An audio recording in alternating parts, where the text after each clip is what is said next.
Balik Department of Health si Dr. Ted Herbosa pero ngayon bilang bago nitong kalihim. Suportado ng ilang grupo ng mga healthcare worker ang kanyang pagkakatalaga pero meron din daw mga nadismaya. Tinutukan yan ni Leigh Alves. Nanumpa na si Dr. Teodoro Ted Herbosa kay Pangulong Bongbong Marcos bilang bagong sekretary ng Department of Health, isang araw matapos ang anunsyo ng Malacanang. Nagbabalik DOH si Herbosa dahil dati siyang DOH Undersecretary noong 2010 hanggang 2015 sa panahon ni Nooy Pangulong Noynoy Aquino. Sa kanyang Twitter account, sinabi ni Herbosa na ikinararangal niyang magsilbi sa Marcos administration at sa mga Pilipino. Sa simula pa lang ng administrasyong Marcos ay itinulak na ng Philippine Medical Association si Herbosa para maging health secretary. Gayon din ng Private Hospitals Association of the Philippines.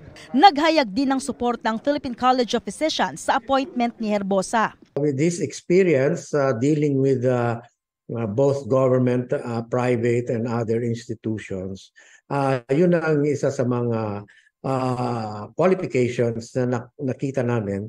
Kaya we actually recommended him to be the Secretary of Health. He has a lot of this competency that we're looking for as a leader of the health department. Hopefully, he can build up on the programs na nagawa na ng previous administration, including that of the USEC OIC Vergere. Pero ang Alliance of Health Workers at Filipino Nurses United dismayado raw sa appointment ni Herbosa.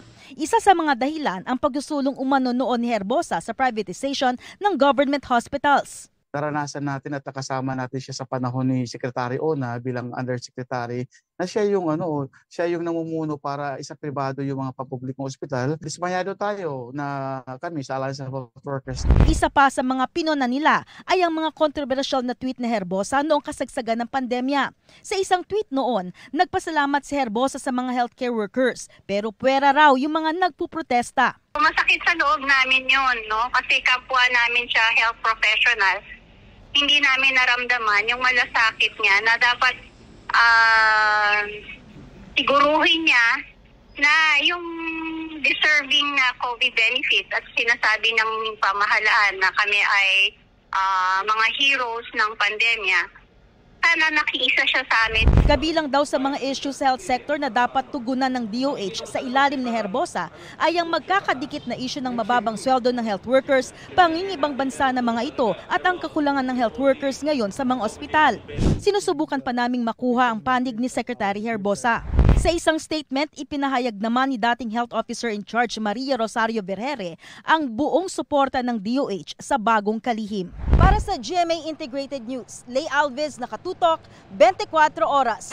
Good news mga kapuso! Maaari niyong mapanood ang 24 oras at iba pa naming mga newscast sa aming YouTube channel.